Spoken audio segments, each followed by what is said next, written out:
I'm Margaret Hayes, 74, a woman, and my son and daughter-in-law accused me of hurting my own granddaughter. That single sentence is a wrecking ball. It demolishes the foundation of a life built on love, a life I thought was solid and secure. For 74 years, I have been a daughter, a wife, a mother, and finally a grandmother. Of all these roles, grandmother was the one I cherished most. It was the reward at the end of a long road, the pure, unfiltered joy of family without the heavy burden of parental responsibility, or so I thought.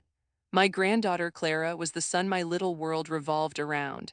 And my son, Mark, the boy I raised, the man I was so proud of, stood by and let his wife extinguish that sun, plunging me into a darkness I never knew existed. It's funny how the ugliest moments in life are never sudden explosions. They are the final, thunderous collapse of a structure that has been rotting from the inside for years. The rot in my family began the day Mark brought Laura home. On the surface, she was perfect, polished, intelligent, with a smile that could charm a room. She worked in marketing and always seemed to be closing a deal, whether at her office or at my dinner table. I tried to love her, I truly did. For Mark's sake, I welcomed her. But from the beginning, there was a subtle friction, a sense of competition I couldn't quite name.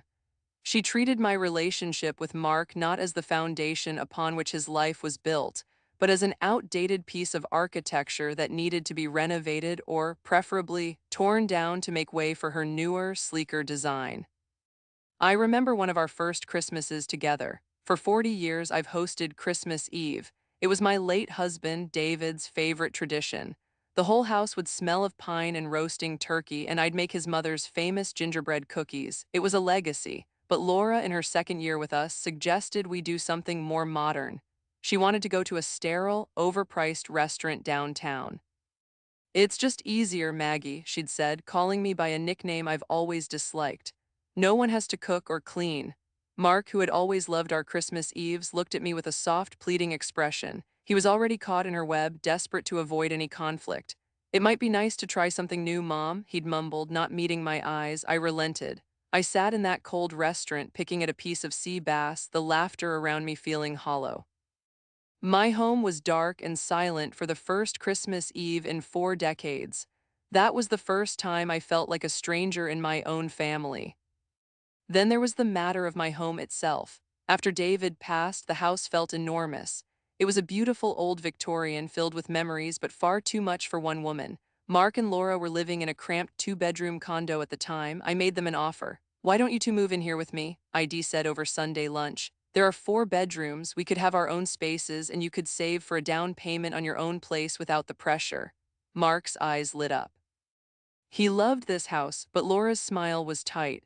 "That's so generous, Margaret," she said, her voice dripping with a sweetness I'd learned to mistrust. "But Mark and I value our independence. Plus," she added, looking around my cozy, antique-filled living room, "this place would need a lot of work to feel like us."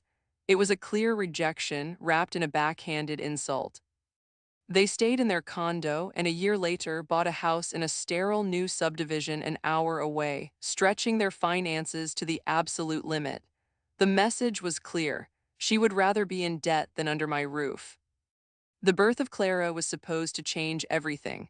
When I held that tiny 7-pound bundle for the first time, all the past hurts seemed to melt away. Here was a new beginning, a bridge. For a while it was. Mark and Laura needed my help, and I gave it freely. I'd drive the 2-hour round trip 3 times a week to watch Clara while Laura worked from home, locked in her office. Those were my golden days. I would sing Clara the same lullabies I sang to Mark. I'd tell her stories about her grandfather David, showing her his picture in the silver frame on the mantel. I was building a new legacy, one that Laura couldn't bulldoze, or so I thought. Laura's gratitude always felt transactional. It was punctuated by constant, subtle corrections. "Margaret, the pediatrician, says we should only be giving her organic pears, not the ones from your garden." "Margaret, that's not how we do tummy time anymore. There's an app for it." Each comment was a small chip at my confidence, a reminder that I was not a matriarch but an employee on probation. I was useful but not trusted. I was family but not in charge, and I, fool that I was, accepted the terms. I just wanted to be near my granddaughter. I would have agreed to anything. I didn't realize and that I was negotiating the terms of my own surrender. The day it all fell apart began with sunshine. It was a perfect Tuesday in early October, the kind of autumn day that feels like a gift. The air was crisp, but the sun was warm on my face as I pulled into Mark and Laura's driveway. I had my little bag with me, a fresh batch of oatmeal cookies for Mark, a new picture book for Clara, and my knitting. I was a cliché of a happy grandmother, and I didn't care one bit. Laura met me at the door, already dressed in her sharp work attire. She barely made eye contact, tapping away at her phone. "She's in her playpen," she said, her voice distracted. "Her schedule is on the fridge. I have back-to-back calls until 5. Don't let her nap for more than 90 minutes. She was gone before I could even say goodbye, the click of her office door echoing in the unnaturally quiet house. The silence was soon broken by a happy gurgle from the living room. And there she was, my Clara. At 9 months old, she was a marvel of chubby cheeks, wide blue eyes, and a smile that could heal any wound. She pushed herself up, her little hands gripping the mesh of the playpen, and bounced with excitement when she saw me. "Grandma," she squealed, a new and precious word in her small vocabulary. My heart felt like it might burst. The next few hours were our sacred ritual. We read the new book 3 times, her tiny finger jabbing at the colorful pictures of farm animals. We played with her stacking blocks, which she was far more interested in knocking down than building up. I made her lunch, organic pears, of course, which I had bought specifically to avoid a lecture, and she ate with gusto, smearing most of it on her face and high chair. After her lunch, we moved to the soft rug in the center of the living room for some playtime before her nap. Laura had bought this enormous plastic activity center. It was a monstrosity of bright colors, flashing lights, and tinny electronic music that made my teeth ache. Clara naturally adored it. She was sitting in the middle of it, batting at a dangling plastic monkey. I was sitting on the floor beside her, watching. She was babbling a happy stream of nonsense, and I was responding as if we were discussing world affairs. She reached for the monkey again, a little too enthusiastically, and her hand slipped. In the clumsy, top-heavy way that babies move, she tipped sideways. It was not a fall. It was a gentle, slow-motion topple onto the plush carpet. But as she went down, her arm brushed against the hard edge of one of the plastic support legs of the activity center. She let out a sharp cry, more from surprise than pain. I scooped her up instantly, pulling her into my arms and rocking her. "Oh, you're okay, sweet pea," I murmured, kissing the top of her head. "Just a little surprise, that's all." She whimpered for a moment, burying her face in my shoulder, and then just as quickly she was calm again, her thumb finding its way into her mouth. I checked her over, my hands running along her arms and legs. She was perfectly fine, then I saw it. On the soft skin of her forearm, just below her elbow, was a thin, red line. It was a scratch no more than an inch long, the kind a paper cut would be ashamed of. It wasn't bleeding, it was barely even a mark. I felt a pang of guilt, the way any caregiver does when a child gets a tiny bump on their watch. I made a mental note to tell Laura about it, expecting she'd wave it off with a simple, "Oh, those things happen." I kissed the little scratch, put Clara down for her nap, and thought nothing more of it. It was a non-event, a blip in a perfect day. I didn't know it was the opening scene of a horror movie, and I was the star. The storm broke at 5:15. I had just finished washing Clara's lunch dishes and was sitting in the quiet living room, knitting a little pink hat for her when I heard the click of Laura's office door. A moment later, she walked in looking tired and stressed. She glanced at the baby monitor where Clara was still sleeping peacefully. "Did she nap okay?" Laura asked, her tone flat. "Like an angel," I said with a warm smile. "She went down right at 1:30. Good." She walked over to the playpen and started tidying the toys, her movements sharp and efficient. It was then that I remembered the scratch. "Oh, Laura, just so you know," I began, my voice light and casual. "Clara had a little tumble earlier. She's perfectly fine, but she got a tiny scratch on her arm from this big plastic thing." I gestured toward the activity center. Laura stopped what she was doing. She didn't look at me. She walked over to the baby monitor, picked up the receiver, and zoomed in on Clara's sleeping form. The silence in the room stretched, growing heavy and thick with something I didn't recognize. "A scratch," she said, her back still to me. "Yes, a very small one. She just tipped over on the rug and bumped her arm. It startled her more than anything." Laura put the monitor down and turned to face me. Her face was a mask of cold fury. "Show me," she commanded. Her tone sent a chill down my spine. This was not the reaction of a normal parent. This was something else, something dark. I felt a knot of dread tighten in my stomach. "Laura, she's sleeping," I said softly. "It's really nothing, I promise. We don't need to wake her." "Wake her up, Margaret, now." My heart started to pound. This was wrong. This was all wrong. I felt my hands begin to tremble. Just then, the front door opened and Mark walked in home from work. "Hey, everyone," he said, dropping his briefcase by the door. He saw the look on Laura's face and his smile vanished. "What's going on?" Laura didn't look at her husband. Her eyes were locked on me, blazing with an intensity that terrified me. "Your mother hurt our daughter," she said, her voice low and venomous. The air was sucked from the room. I felt like I'd been slapped. "What?" Mark and I said in unison. My voice was a strangled whisper. "Laura, that's a monstrous thing to say," I exclaimed, finding my voice. "I would never ever hurt Clara. It was a tiny scratch, an accident. I'll be the judge of that," she spat and marched toward the nursery. Mark looked at me, his face a canvas of confusion and alarm. "Mom, what did you do?" He asked, and the simple, innocent question felt like a knife twisting in my gut. He wasn't defending me, he was questioning me. We followed Laura into the nursery. She flicked on the light and Clara stirred, her little face scrunching up in protest. Laura swooped in and lifted her from the crib, her movements rough and frantic. She pushed up the sleeve of Clara's sleeper, and there it was, the faint red line, now barely visible. "Look," Laura commanded, thrusting the baby's arm toward Mark. He stared at the minuscule Mark, then back at me. I could see the war in his eyes, a lifetime of knowing my love for him versus the powerful daily influence of his wife. I saw the moment he made his choice. His expression hardened. "Mom, what happened?" he asked again, but this time his tone was different. It was colder, accusatory. "I told you, Mark," I pleaded, my voice breaking. She tipped over. "It was an accident. It's a scratch." "She falls all the time," Laura cut in, her voice rising with manufactured hysteria. "She gets little bumps. This is different. This looks deliberate." It was the most insane thing I had ever heard. Deliberate, a scratch. I felt the world tilting on its axis. "Laura, you know that's not true," I said, tears welling in my eyes. I looked to my son, my only son, for support. I begged him with my eyes to see the absurdity, the cruelty of what was happening. "Mark, please, you know me." He wouldn't meet my gaze. He just looked at Clara's arm, then at his wife's determined, furious face. He took a deep breath. "Mom," he said, his voice heavy with a finality that shattered my heart into a million pieces. "I think you should go." I stood there frozen. I couldn't process the words. "Go, leave my granddaughter, leave my son's home under a cloud of this poison. Go," I whispered. "Mark, no." "She needs to leave, Mark," Laura said firmly, bouncing and now crying Clara in her arms. "I don't feel safe with her here. I don't feel Clara is safe." That was it, the final blow. He looked at me, his face pale and strained. "Please, Mom, just for tonight, let's all just cool down." He walked over and picked up my purse and my knitting bag from the living room floor and held them out to me. He wouldn't look at me. He was casting me out. My own son was kicking me out of his home, based on the venomous, impossible lie of a woman I now knew hated me. I took my things, my hands numb, my body moving on autopilot. I walked out the front door without another word, the sound of my granddaughter's confused cries following me out into the cold, dark evening. The 2-hour drive home was a blur of tears and disbelief.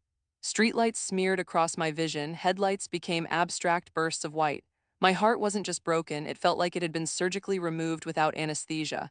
I kept replaying the scene in my head, Laura's cold fury, the tiny red line on Clara's perfect arm, and the look on Mark's face as he handed me my purse. That look would haunt me forever. It wasn't anger, it was resignation, defeat. He had chosen. He had chosen her over me, her lie over my truth. When I finally pulled into my own garage, the silence of the house was a physical blow. For 74 years, this house had been a home, first with my parents, then with David, and always in my heart a place for Mark. Now it was just a building, an empty, hollow museum of a life that no longer existed. I walked through the rooms, touching the furniture David and I had picked out, looking at the photos on the walls. There was Mark's graduation picture, his wedding photo, a framed drawing he made for me in kindergarten. Each one was a fresh stab of pain. This was the boy I had stayed up with when he had a fever, the one I taught to ride a bike, the one whose heart I mended after his first breakup.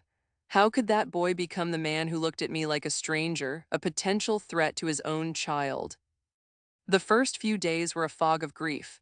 I didn't answer the phone, which barely rang anyway. I didn't eat. I sat in David's old armchair, the one he always read the newspaper in, and I stared out the window at the falling leaves. The world was moving on, shedding the old to make way for the new, and I felt like one of those dead leaves, disconnected from the tree, just waiting for the wind to blow me away into nothingness. I felt a profound, terrifying shame. Laura's accusation, as ludicrous as it was, had planted a seed of doubt in my own mind. Had I been careless? Was I too old to be watching a baby? Had I somehow, in a way I didn't understand, failed? The accusation wasn't just about a scratch. It was an indictment of my entire worth as a mother and a grandmother. Laura had decided I was obsolete, a danger, and Mark had co-signed the verdict. I tried calling Mark on the third day. I needed to hear his voice. I needed to believe that the man I raised was still in there somewhere, buried under Laura's influence. The phone rang and rang before finally clicking to voicemail. Mark, honey, it's Mom, I said, my voice trembling. Please call me, we need to talk. I love you, I love Clara, please just call me back. He never did. I left 3 more messages over the next week. None were returned. It was a deliberate, brutal silence. They had erased me. I looked at the little pink hat I had been knitting for Clara. It sat on the coffee table, the needles still in it, a monument to an aborted love. In a fit of despair, I grabbed it and the yarn and threw it all into the trash. It was too painful to look at. It was a promise that had been broken. My loneliness was an active, malevolent presence in the house. It whispered to me from the empty rooms. It sat beside me on the sofa. It lay next to me in my cold bed. I had never felt so utterly alone. David was gone, Mark was gone, Clara was gone. Who was I if not a wife, a mother, a grandmother? I was just Margaret Hayes. And for the first time in my life, that didn't feel like enough. A week after the incident, my doorbell rang.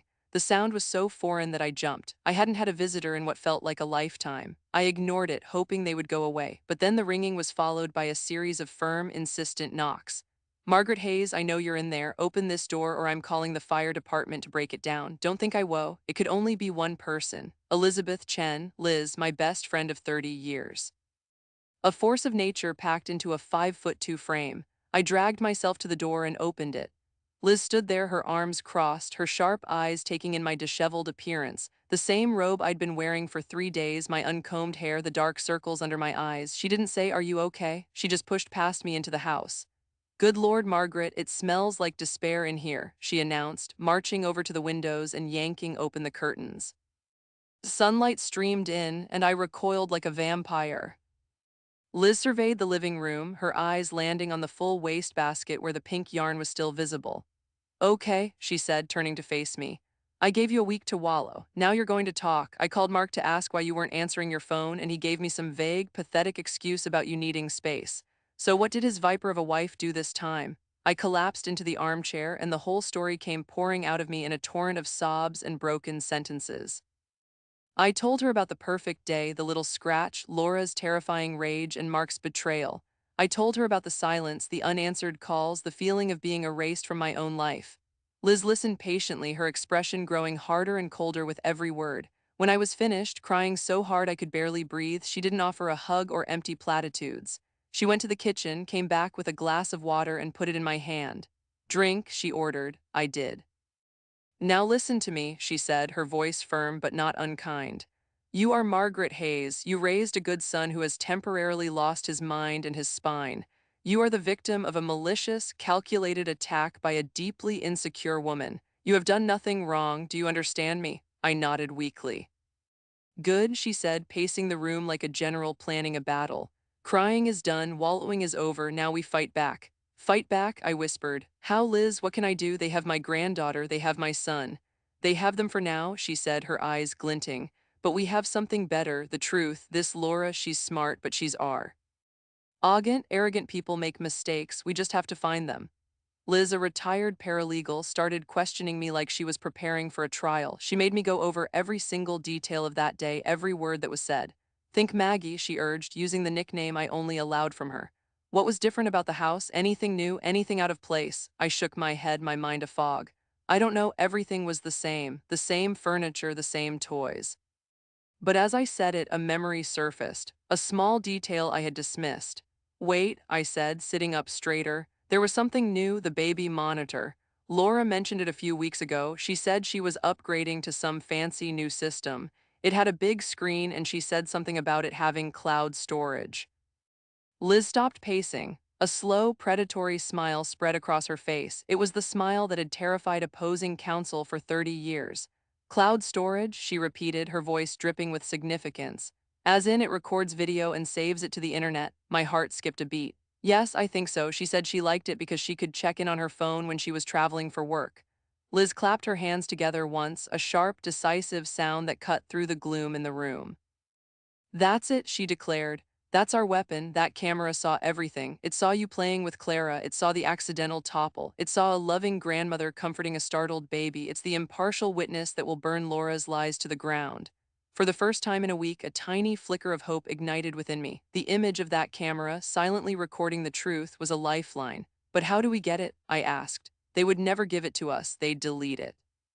"So they'll try," Liz said, pulling out her phone. "But they won't be able to, not if we get a lawyer to send a preservation letter by tomorrow morning. I know just the man, he's an absolute shark. Laura wanted a war, Margaret. She has no idea what's coming for her." Liz was as good as her word. The next morning, a sharply worded letter from a man named Arthur Vance, Esquire, was messengered to Mark and Laura's house. It was a letter of preservation and a notice of intent.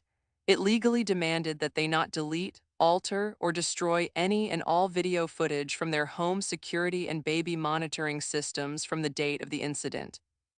It also informed them that we would be petitioning the court for access to that footage in relation to a potential civil suit for defamation and slander.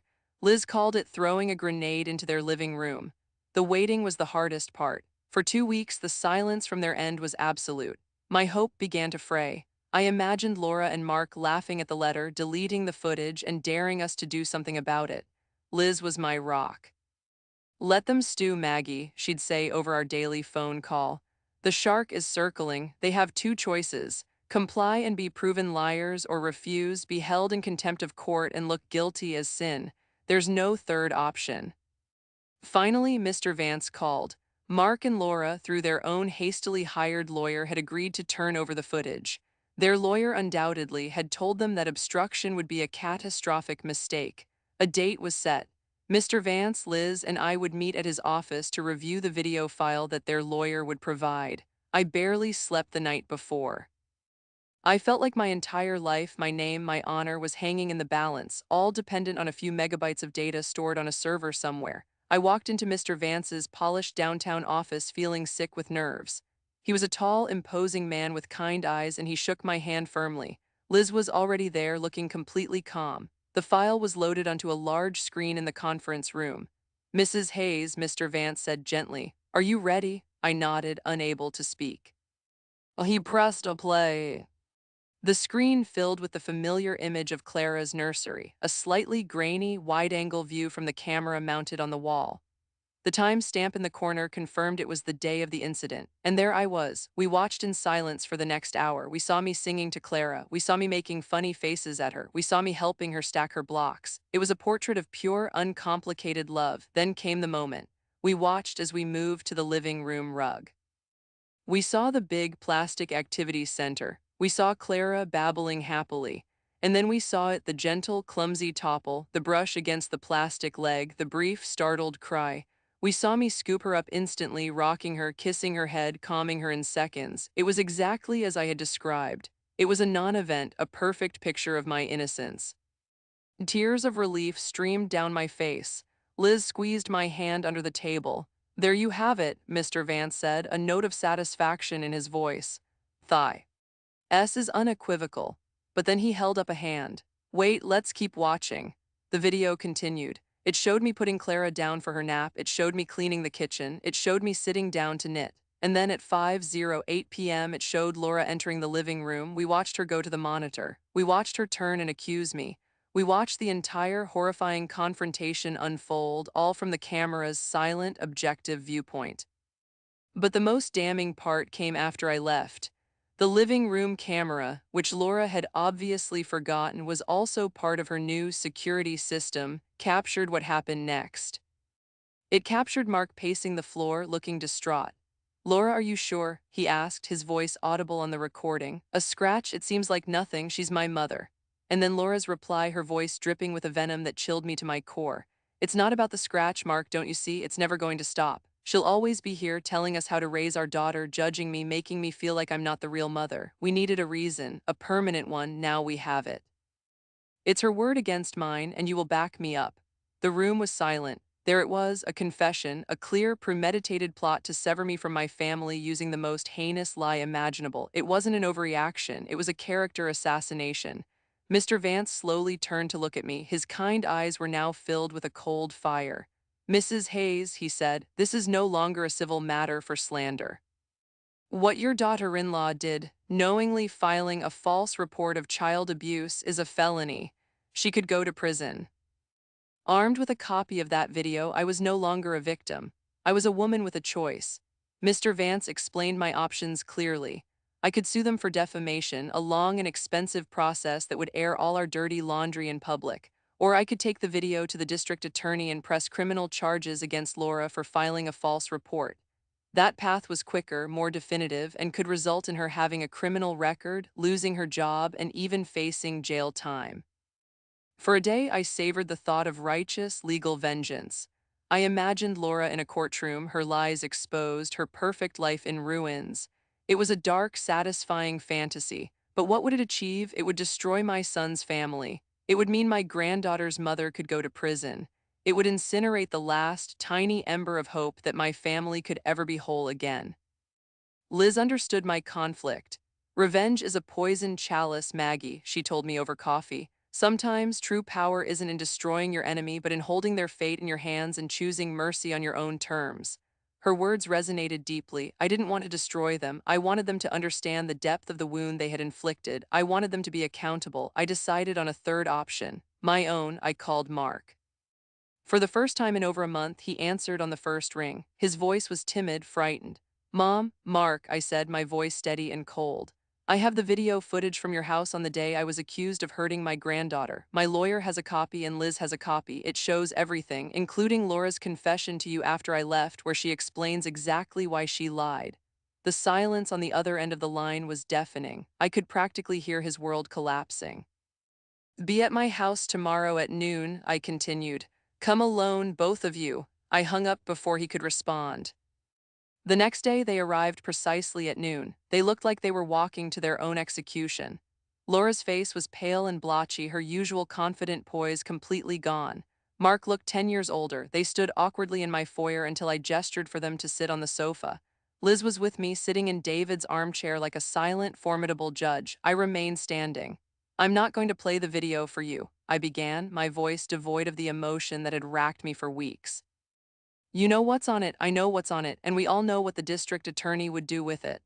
Laura let out a choked sob, burying her face in her hands. Mark reached for her, but his gesture was weak, automatic. His eyes were fixed on me, filled with a desperate, pathetic plea. "Mom, please," he whispered. "We are so sorry. Laura, she wasn't thinking, she was stressed." "Don't you dare make excuses for her," I snapped, my voice cracking like a whip. "Don't you dare trivialize what she did.